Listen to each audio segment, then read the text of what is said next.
okay, we got to talk about NACAC, all right? The fact that you got 2 gold medals in Freeport, Bahamas.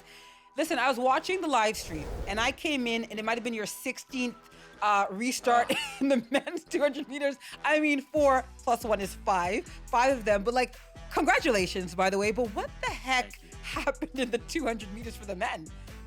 Hey, man, look. Back in 2018, I ran the NACAC Championships, and I felt like I should have won in Toronto. I came second, so I was looking forward to getting another shot at this and getting that gold and making sure I took care of business, which I did, which I was happy about. But that was about the only thing I was happy about, because having all those restarts and having to go on the 5th one, it's like, all right, man, I'm trying to stay locked in. I'm trying to stay focused. But it gets to a point where you're just like, man, really? Like, of all races, it has to be mine that this is going on. And the starter was having problems. There wasn't anybody in the field. Nobody was jumping. Everybody was waiting for the gun, and it just wasn't going off. You know, the gun wasn't firing properly. We had a malfunction with the speaker, so we couldn't hear him say set. It was just a mess. And it's hot in the Bahamas, you know? So we're standing there. I look like I just came out of the pool. I'm full of sweat. I'm like, man, let's just get this going before I start cramping. I'm just glad I got away with the win, and, came out healthy. So It is what it is. But it was frustrating, and I definitely felt like I could run faster had the circumstances been better. I saw you on the field. Like, oh, he's not impressed. You look like, I know No. you were keeping him. I'm like, oh, he No. pissed off. Yeah, I'm trying to keep it composed on the camera, but, it's like, I'm steaming inside. But it is what it is. That's track and field for you. That's track and field, absolutely. Okay, let's talk about your second goal, which came in the men's 4x1. Of course, Andre DeGrasse was not on the anchor leg, but you had Eli step in for you. How did you see that 4x1 race? And congratulations again. Yeah, well, I won the 2, and we also had a champion in the 100, Jerome Blake, who's in phenomenal form this year.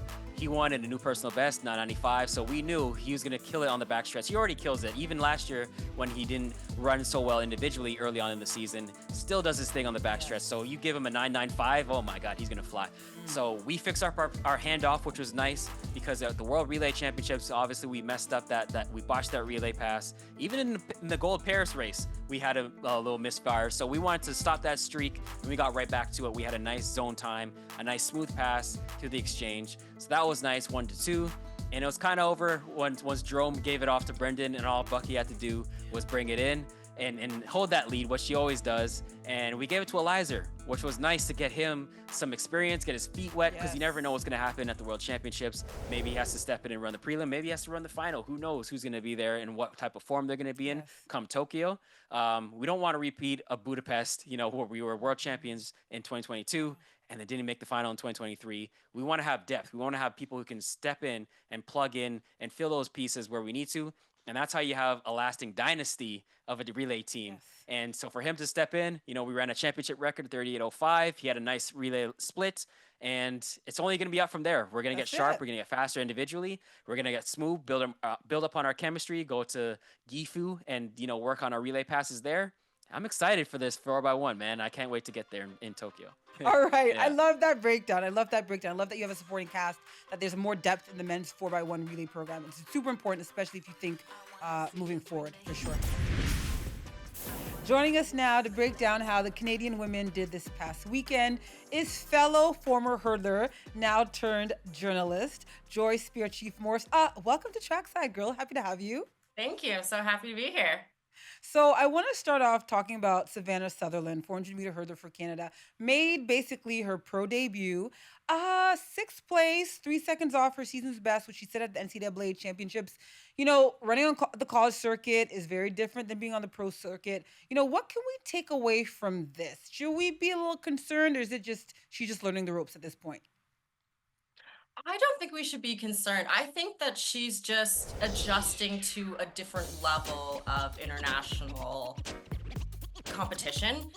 She had really strong performances coming off of Canadian nationals, and she didn't even run the hurdles there. She hasn't actually run a hurdle race since NCAA. So if we want to put it, she's really just getting back into form when it comes to hurdles, because a flat 400 sprint and a 400-meter hurdle are 2 separate races. So I don't think we should see it as something to be concerned. I think we really should see it as she's now getting her focus back into hurdles and sharpening up. I think she really has a lot more to go, and we really should be paying a lot of attention to her. Yeah, well, despite a less than stellar opening debut in her overseas run, I still feel like we're pretty bullish on Savannah's potential going into the World Championships, especially being one of the top contenders. But beyond just the 400 hurdles, she has shown her ability in the 400 flat, and I think that's really exciting for Canadians who love their relays. You know, like Team Canada is really big on the relays, and the women's 4x4 looks very strong. What do you see as her potential to mix it up there and, potentially buoy the Canadian team onto the podium? I think she's going to be a huge asset to the relay. I think we've already seen, the Canadian women in the relays have really just started to hit their stride in the last few years. We've already seen with you and the men, have had almost a decade now of really setting your dominance in. And now we've got this group of really strong women in who are just bringing it up to this next level. And Savannah's part of that, especially with the 4x4, where Canada's currently sitting sixth, I think, going into Worlds. And so with her just, running a couple of those 400 flat races in the last few months and really getting that under her belt, she's setting up to be a really strong asset in that 4x4 relay. Yeah, I want to touch on Sade and Audrey. It's been so fun watching these two like go back and forth. One sets a time, one takes it back, Audrey takes it back.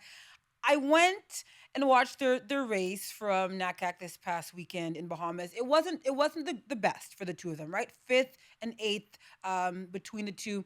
What do you make of this? What are they going to have to do to be able to really bounce back and kind of try and create some momentum going into the World Championships after something like that? Which let's be honest, that field wasn't, the Aaron likes to say the hot fire. It wasn't the hot fire. What do they gotta do?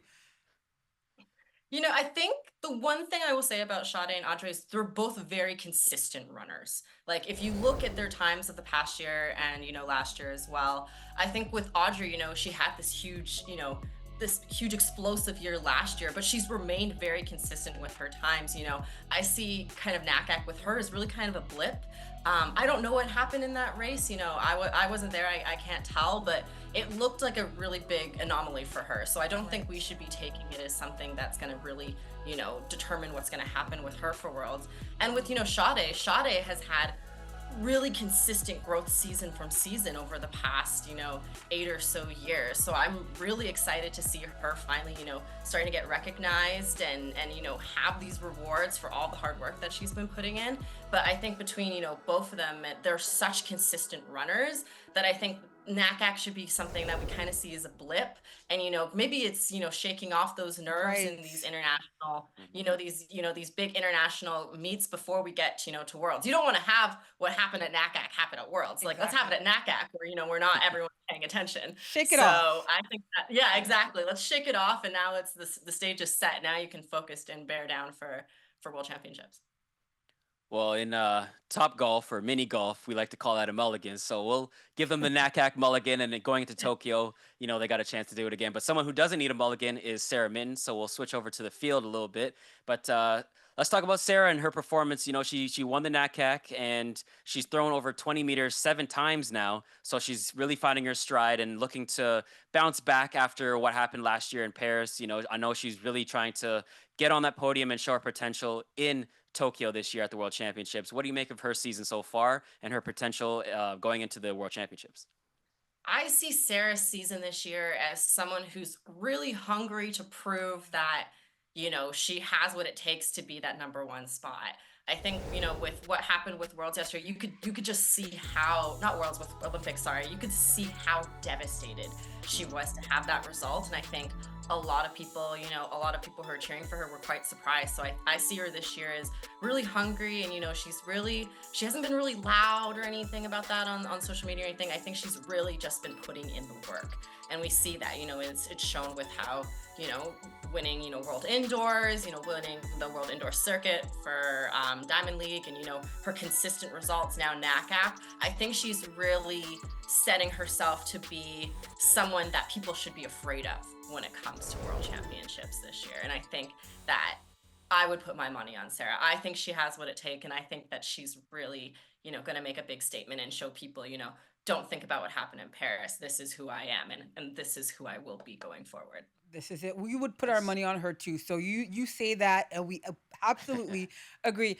Last question. I want to think ahead to these World Championships. They are kind of late if you live on this side of the world. But when you look at the possibility for Team Canada, the men's side and the women's side, what are your thoughts and your feelings about this team's potential going into these major championships? I think Canada has a really strong team. I think we have a lot of, like, this is track, so we're not going to say players, but if we were talking about, Yeah. if this was an NBA team, we have a lot of players who, who've been on the bench for years, maybe, and, have been there and now are finally getting their chance to show that, that they're star players. And then we have our star players who are, our old reliables who, are going to, are going to step up to the plate when the Are you time talking about Aaron matters. Brown and So the relay team when you talk about old reliables? I'll Joy, you know, take the reliable. You can Joy, you're hold the calling her old old? though. this is why I'm retired, so no one has to call me old. It's all good. But no, I mean, let's talk about, our reliable stars, that are, I think everyone's got faith on that, when the time comes, everyone trusts that you guys know what to do, when it Yes. comes to, when it comes to stepping on the line for the one or the two, or it comes to stepping up for that relay, no one is afraid. Everyone knows that you guys have done this so many times Right. before.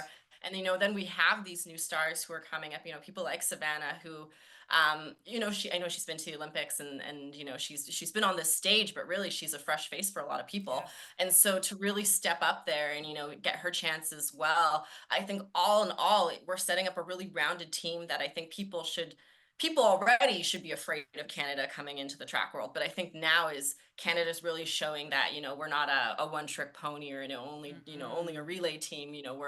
We're an established country. We're an established nation who can dominate on multiple areas across the track and field. And I think that's what this team is showing. If NACAC is something to show with the amount of medal success that we had there, that's just the beginning. Here we got worlds. This is the big leagues now. That's Let's it. step up there and show everyone why we should be something to be reckoned with.